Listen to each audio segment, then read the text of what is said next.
Well, hello, my YouTube friends and family. We are on lot 70.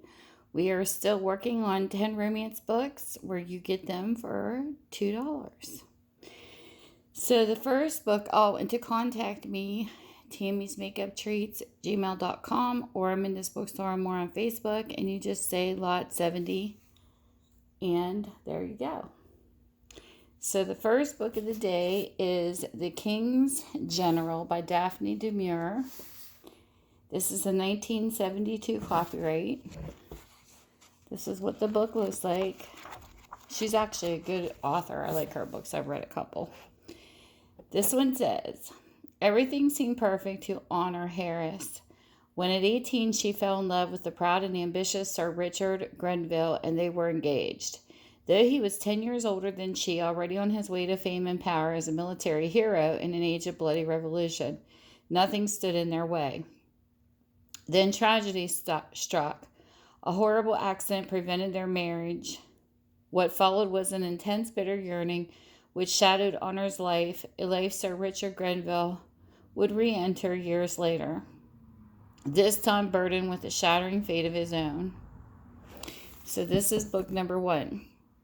And I also want to remind you guys that, and ladies, that this is a resource channel too. That if you're interested in any of these books that I read the synopsis and stuff too, in the descriptions below, I will have the ISBN numbers to find them, or you just type in the name of the book and the author. So there you go for book number 1. Book number 2. This is Lost Love, Last Love by Rosemary Rogers, and this is a 1980 copyright. It's got a little bit of writing. It says Merry Christmas 1980. We just had Christmas. A little bit of writing or marking up there. That's what the book looks like, and this is what it's about. Theirs was a love that could never be tamed, yet whims of fate and their own reckless desires were destined to tear Virginia Brandon and Stephen Morgan from the rapturous heights of reunion and carry them to opposite ends of the earth through the fiery tumult of the Cuban Revolution to the lush prison of a sultan's harem, across burning desert sands in Europe's most provocative boudoirs. The lovers pursue their separate fates until, in a mounting tide of restless longing, the sweet fires of their exalted love draw them closer, burning brighter across time, across worlds, in the ultimate marriage of lust and love. So there is book number 2. Book number 3. This is Paradise Bay by Victoria Alexander. This is a 1999 copyright. This is what the book looks like, and this is what it's about. Heaven in the early 17th century, a group of women were transported from an uncharted island as punishment for crimes ranging from poor housekeeping to promiscuity. Within several years of their arrival, a British ship under the command of mutineers stumbled onto the island to be greeted enthusiastically by the marooned females that was born Paradise Bay. On Earth today, its pristine golden beaches and sweet tropic climes are the perfect place to ring in the new millennium. For 400 years, the magic of the island has brought people together with a fiery sunset, the scent of coconut sweetening the evening breeze.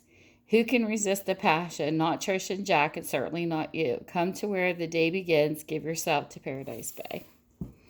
So there's book number 3. Book number 4. We have Sweet Temptation by Alyssa Douglas. This is a 1988 book. This is what it looks like. This is what it's about. The sleepy town of Chatham Falls was rocked by rumor, and his newest resident, baseball legend Luke Wilder, known as the Wild One, on and off the field. Luke had bought a house in this quiet rural town, much to the dismay of Maggie Parrish. Once married to a popular actor, Maggie had been burned by a celebrity publicity hoopla. She tried not to notice the easy athletic swagger of this superstar. She didn't want to laugh at his good-natured jokes. She tried to resist the mesmerizing spell of his eyes, as intense as midnight blue sapphires. And yet she was falling head over heels into the arms of Luke Wilder. Maggie knew it was wrong. She could never live in the harsh limelight that had once ruined her life.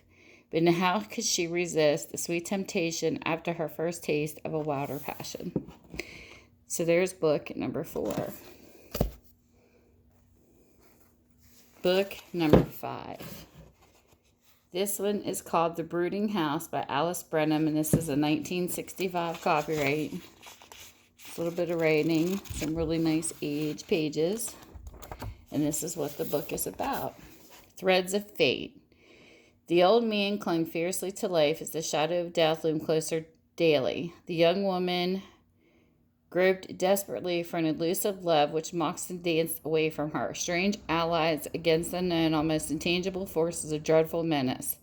They prepared to stand their ground until all hope was gone, but the threads of courage they grasped grew thinner by the hour, and the evil forces they could not understand grew denser and more sinister around the brooding house. So there you go. Book number 5. Book number 6. This is called Head Nurse by Ruth Dorset, and this is a 1970 copyright. That's what the book looks like. A little bit of writing in the front, and a little bit of writing right there. And this is what it says: Sister with a Mission. It would have been hard to find two sisters as different as Lena and Jan Mitchell. Red-haired Lena, head nurse, and Middleburg General, was unselfish, considerate, dedicated to her work. Blonde, greedy Jan was a nurse in name only, dedicated to herself, yet it was Jan who attracted widowed Dr. Jim Porter, the young hospital chief. Jan, who schemed to become the second Mrs. Porter. Could Lena stop her sister from ruining a wonderful man's life without exposing the bitter secret of her own heart? This is book number 6. Book number 7. This is Risking It All by Caitlin Murray. This is a 1986 copyright. That's what the book looks like, and this is what it's about. Mitchell McNaughton was her last hope. He'd helped years before in her sister's lawsuit and won. The victory cost him the small-town family law practice. Christina Nielsen finally found him in Austin. Grown prosperous, handling oil and gas leases, but her sister's situation was more desperate than ever. A case of vicious child snatching. What could have led Christina to believe Mitch would take the case? Would once again put himself against the wealthy, powerful family who now threatened to destroy his new career. How could she have known that she and Mitch would be so drawn to each other, so compelled, that in spite of the danger in law and in love, they would both be willing to risk it all? So there is book number 7. Book number 8. This is called Golden Dolly by Lisby Brown. This is a 1988 copyright. That's what the book looks like. This is what it's about. Jupiter's jackstraws raged the gentleman as he picked himself up from the spot where his horse had thrown him. Even with his blue coat torn across the shoulders and his cream riding breeches spattered with mud, he was the most dangerously attractive man Fanny Milbank had ever seen. Milbank, okay. Unfortunately, Fanny was the cause of his present predicament, and he returned her shy glance of interest with a blistering set-down. It was not the most auspicious of beginnings, nor did it bode well for the rest of Fanny's country visit with her cousin Caroline, but Fanny did not know that the man who had landed at her feet was none other than Edward Knight, her cousin's enigmatic neighbor, and the one man who could touch Fanny's gentle heart. So there is book number 8. Book number 9.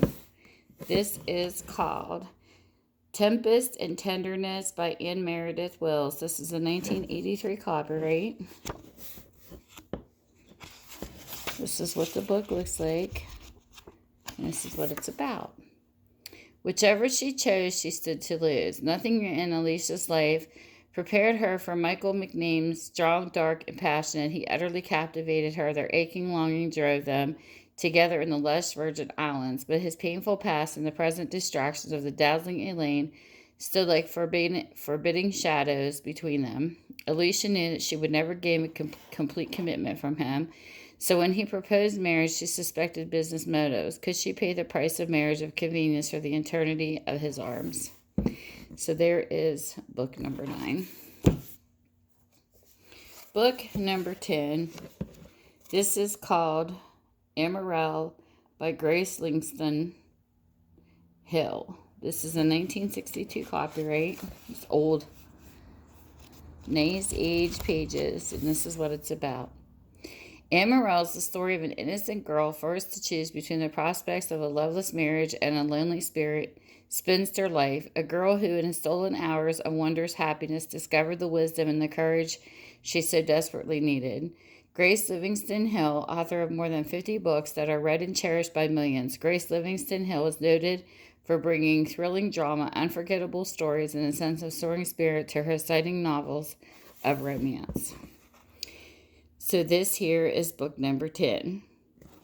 And I hope you guys enjoy this because I love books. I have a big passion for books. If you haven't noticed, not just because I have a bookstore, but just, to let you know the books that are out there floating around in the world. And if you're interested, I also ship these, and I do it by loading them to my Etsy store, and then I can email you the link, and then you just go and check out. And they're yours. So with that, thank you so much for spending time with me. Whatever time zone you're in, I hope you're having a great time. And with that, I will see you soon. Bye.